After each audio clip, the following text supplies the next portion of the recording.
Hello everyone, this is Bhumika Patil, lecturer in Information Technology from Praveen Patil College of Diploma Engineering and Technology, Bhayandar.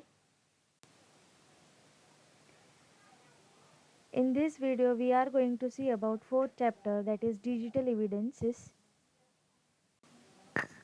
The learning outcomes of these chapters are digital evidences, rules of digital evidences, characteristics of digital evidences, types of evidences, challenges in evidence handling, volatile evidences. Here are some subpoints of each and every outcome. Rules for digital evidence. Rule of evidence is also called as law of evidence. It surrounds the rules and legal principles that govern all the proof of facts. These rules helps us to determine what evidence must or must not be considered by a trier of fact. The rule of evidence is also concerned with the amount, quantity and type of proof which help us to prove in litigation. The rules may vary according to the criminal code, civil code, etc.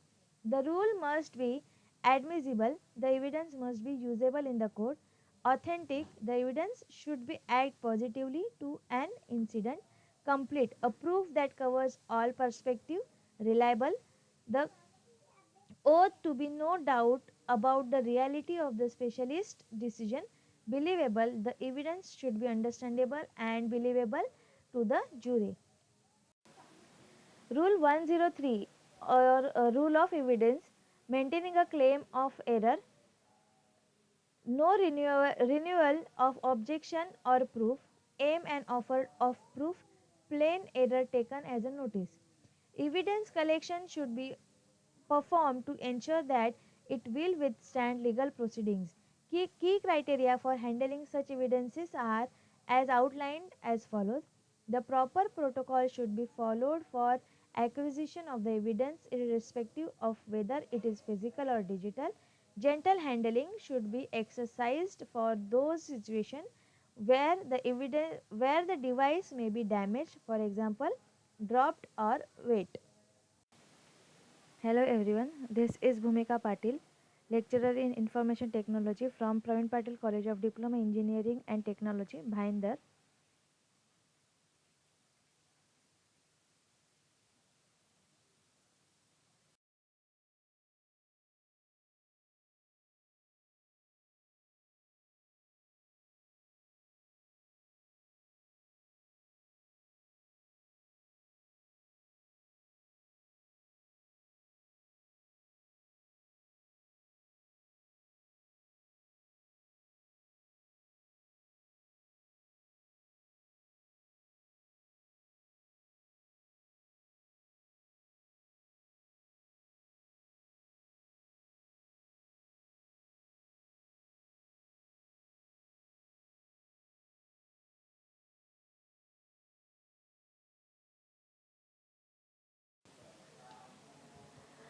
Characteristics of digital evidences.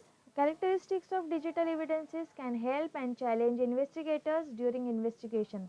The main goal in any investigation are to follow the trails that offenders during the commission of crime and to tie perpetrators to the victims and crime, although witness may identify a suspect. Tangible evidences of an individual's involved is usually more compelling and reliable. Forensic analysts are employed to uncompelling links between the offender, victim, and the crime scene. Locard's exchange principle. According to Edmund Locard's principle, when two atoms make contact, there will be interchange. The Locard principle is often cited in forensic science and is relevant in digital forensics investigation. When an incident takes place, a criminal will leave a hint evidence at the scene and remove hint evidence from the scene. This alteration is known as the Locard's exchange principle. Many methods have been suggested in conventional forensic science to strongly prosecute criminals. The techniques used consist of blood analysis, DNA matching, and fingerprint verification. These techniques are used to certify the existence of a suspected person at a physical scene. Based on this principle, Suggests that where there is a communication with a computer system, clues will be left. According to Locard's exchange principle, contact between two items will result in an exchange. This principle applies to any contact at a crime scene, including between an offender and victim, between a person with a weapon, and between people and the crime scene itself. In short, there will always be evidence of the interaction, although in some cases it may not be detected easily. Note that absence of evidence is not evidence of absence. This transfer occurs in both the physical and digital realms and can provide links between them as depicted in a figure. Digital crime scene is connected with the offender. All the parts are connected with each other. Digital crime scene, offender, physical crime scene, victims, evidence transfer. In the physical world, an offender might inadvertently leave fingerprints or hair at the scene and take a fiber from the scene. For instance, in a homicide case, the offender may attempt to misdirect investigators by creating a suicide note on the victim's computer and in the process leave fingerprints on the keyboard.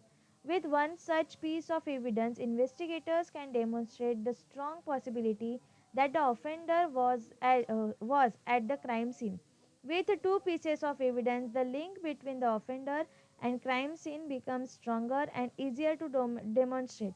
Digital evidence can reveal communication between suspects and the victim, online activities at key times, and other information that provides a digital dimension to the investigation. In computer intrusions, the attacker will leave multiple traces of their pre- presence throughout the environment, including in file system, registries, system logs, and network legal logs. Furthermore, the attackers could transfer elements of the crime scene back with them, such as stolen user passwords or PII in a file or a database. Such evidences can be useful to link an individual to an intrusion.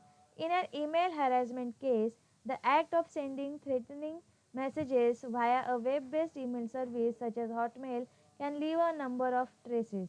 The web browser used to send messages will store files, links, and other information on the sender's hard drive along with date, time related information. Therefore, forensic analysts may find an abundance of information relating to the sent messages on the offender's hard drive, including the original message content. Additionally, investigators may be able to obtain related information from Hotmail, including web server access logs, IP addresses, and possibly the entire message in the sent mail folder of the offender's email account. Digital stream of bits. Cohen refers to digital evidence as a bag of bits, which in turn can be arranged in arrays to display the information. The information in continuous bits will rarely make sense, and tools are needed to show these structures logically so that it is readable. The circumstances in which digital evidences are found also help in investigators during the inspection.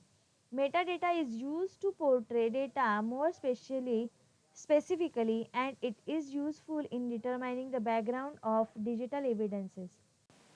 Types of evidences. There are many types of evidences which each with their own specific or unique characteristics. Some major types of evidences are illustrative evidences. Illustrative evidence is also called as demonstrative evidence.